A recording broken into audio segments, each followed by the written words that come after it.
pessoal! O tema de hoje é sobre o livre-arbítrio.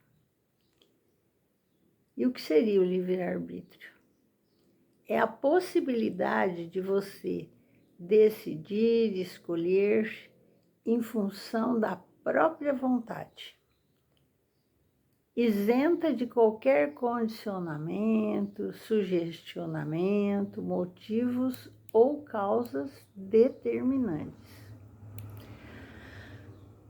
Você pode perfeitamente fazer uso do seu livre-arbítrio sem intervenções de ninguém, mas deve fazer com segurança se tiver conhecimento e consciência dos limites de sua liberdade, porque predeterminado, ou seja, é a possibilidade de decidir, escolher em função da sua vontade, isenta então de qualquer interferência e condicionamento, certo?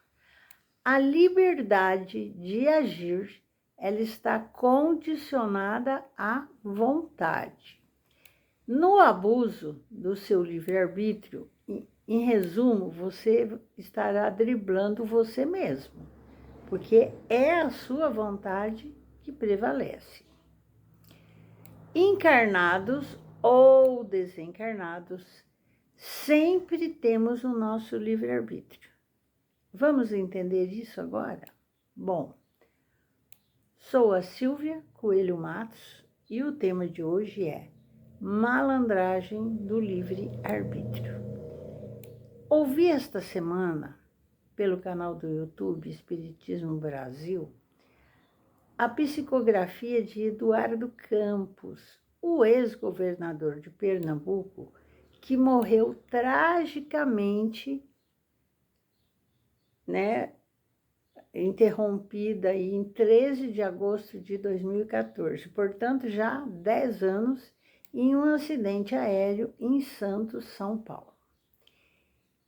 E ele usou um termo que temos visto acontecer muito nos dias de hoje, que é a malandragem do livre-arbítrio, ou seja, as pessoas ficam arrumando desculpas por ter tomado determinadas decisões. Ele diz, dentre tantas coisas, ele diz: devo tentar reacender as esperanças naqueles que também trabalham aqui em outra dimensão de vida, em nome da justiça e dos planos divinos, para a Terra e especialmente para nós, o Brasil. Estamos unidos nisso tudo. Será resolvido, pois as estratégias traçadas aqui no plano espiritual fazem parte da história. A malandragem do livre-arbítrio é reconhecida, mas dentro de um contexto de expectativas divinas sobre o que é ser humano e o que lhe trará uma nova consciência através do aprendizado que traz para toda a população e representantes do país. O livre-arbítrio humano, continua ele, suas inclinações negativas, tornam o ser humano ainda mais complexo e prejudicial à evolução de todos os envolvidos neste drama nacional. A arbitrariedade de manchar com sordidez e interpretações tendenciosas das leis, ainda imperfeitas das constituições das nações, especialmente a do Brasil, cheias de embaraços teóricos e medidas que dão espaço livre para ações obstrutivas, retardatárias da justiça plena e, portanto, ineficazes. Segundo a doutrina espírita, o desenvolvimento do livre-arbítrio acompanha o da inteligência e aumenta a responsabilidade dos atos, conforme Allan Kardec. A questão do livre-arbítrio se pode resumir assim: o homem não é fatalmente levado ao mal. Os atos que pratica não foram previamente determinados. Os crimes que ele comete não resultam de uma sentença do destino. Ele pode, por prova e por expiação, escolher uma existência em que seja arrastada ao crime, que quer pelo meio onde se acha colocado, quer pelas circunstâncias que sobrevenham, mas será sempre livre de agir ou não agir. Assim, o livre-arbítrio existe para ele. Quando, no estado de espírito, ao fazer a escolha da existência e das provas, suas futuras existências corporais, de acordo com o grau de perfeição, como encarnado na faculdade, no caso de ceder ou de resistir aos arrastamentos que todos nós temos voluntariamente submetido. Cabe aí à educação combater essas más tendências. Pelo conhecimento das leis que regem essa natureza moral e desprendido da matéria e no estado de erraticidade, o espírito procede à escolha de que haja chegado. E é nisso, como temos dito, que consiste, sobretudo, o seu livre-arbítrio. Essa liberdade a encarnação não anula. Se ele cede à influência da matéria, é que sucumbe nas provas que por si mesmo ele escolheu. Então, para ter quem o ajude a vencê-las, concedido lhe é invocar a assistência de Deus e dos bons espíritos. Nenhuma desculpa poderá, portanto, o homem buscar para os seus delitos na sua organização física, sem abdicar da razão e da sua condição de ser humano, para se equiparar ao bruto. A fatalidade, como vulgarmente é entendida, sobre a decisão prévia e irrevogável de todos os sucessos da vida, qualquer que seja a importância deles. Se tal fosse a ordem das coisas, o homem seria qual máquina sem vontade. De que lhe serviria a inteligência desde que houvesse de estar invariavelmente dominado em todos os seus atos pela força do destino? Semelhante doutrina, se verdadeira, conteria a destruição de toda a liberdade moral. Já não haveria para o homem responsabilidade, nem, por conseguinte, bem nem mal, crimes ou virtudes. Não seria possível que Deus, soberanamente justo, castigasse as suas criaturas por faltas cujo cometimento não dependeria delas, nem que as recompensasse por virtudes de que nenhum mérito teriam. Bom, tal lei seria a negação do progresso.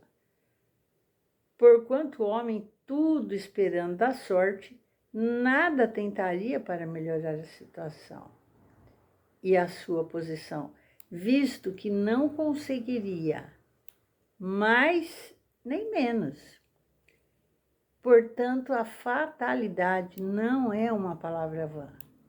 Ela existe aí na posição que o homem ocupa na Terra e nas funções que desempenha em consequência do gênero de vida que seu espírito escolheu como prova, expiação ou missão.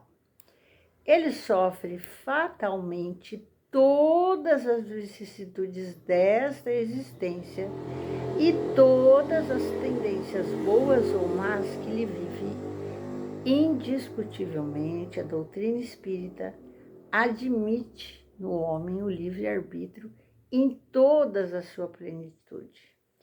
E se lhe diz que praticando o mal, ele vai ceder a uma sugestão estranha e má, e nada vai diminuir da sua responsabilidade, pois lhe reconhece o poder de resistir, o que evidentemente lhe é muito fácil do que lutar contra a sua própria natureza. Bom, de acordo com a doutrina espírita, não há arrastamento irresistível. O homem pode cerrar ouvidos, a voz oculta que lhe fala no íntimo, induzindo-o ao mal, como pode cerrá-los a voz material daquele que lhe fala ostensivamente. Ele pode, pela ação da sua vontade, pedir a Deus a força necessária e reclamando, né, para tal fim, no caso, a assistência dos bons espíritos. Foi o que Jesus nos ensinou por meio da sublime prece, que é a oração dominical, quando manda que digamos: não nos deixes sucumbir à tentação, mas livrai-nos do mal. Consequentemente, as faltas que nós cometemos têm por fonte primária a imperfeição do nosso próprio espírito, que ainda não conquistou a superioridade moral que um dia alcançará. Mas não é nem por isso carecer do livre-arbítrio, porque a vida corpórea lhe é dada para se expungir de suas imperfeições mediante as provas por que passa. As imperfeições que precisamente o tornam mais fraco, mais acessível às sugestões de outros espíritos imperfeitos que delas se aproveitam para tentar fazê-lo sucumbir na luta em que se empenhou. Se dessa luta sai vencedor, ele se eleva. Se fracasso, permanece o que era, nem pior e nem melhor. Então será uma prova que lhe cumpre recomeçar, podendo suceder que longo tempo nessa alternativa, e quanto mais se depura, tanto mais diminui os seus pontos fracos, e tanto menos acesso oferece aos que procurem atraí-lo para o mal. Então, na razão de sua elevação, cresce-lhe a força moral, fazendo que dele se afastem os maus espíritos. Então, todos os espíritos mais ou menos bons, quando encarnados, eles vão constituir a espécie humana. E como o nosso mundo é um dos menos adiantados, nele se conta maior número de espíritos maus do que bons. Tal a razão, porque aí nós vemos ainda muita perversidade. Então, façamos todos os esforços para que este planeta, a gente não precise voltar nele após essa presente estadia aqui. E para merecermos ir repousar em mundo melhor, em um desses mundos privilegiados, onde não nos lembraremos de nossa passagem por aqui, senão como de um exílio temporário. Pois é, na malandragem do livre-arbítrio, você estava acompanhando aí, né, o raciocínio. Nós temos livre-arbítrio para decidir como viremos para reparar as nossas provas e expiações. Aqui na Terra, né, encarnados, nós temos o nosso livre-arbítrio para decidir as coisas. Então, nós não podemos enganar-nos como se alguém tivesse nos influenciado, forçado a fazer alguma coisa. Não, o livre-arbítrio é seu, é uma atitude sua. Fiquem com Deus, que Jesus os ilumine, os proteja. E esse tema como mais uma reflexão nas nossas atitudes do dia a dia, sempre pensando bem como faremos, sem seguir influência de ninguém. Eu gostaria que vocês curtissem, repassassem aos seus amigos, né, compartilhando. E se você ainda não fez a sua inscrição, faça. E clique lá no sininho todas, porque o YouTube vai estar repassando todos os vídeos que eu estarei postando. Um beijo no seu coração e até a próxima.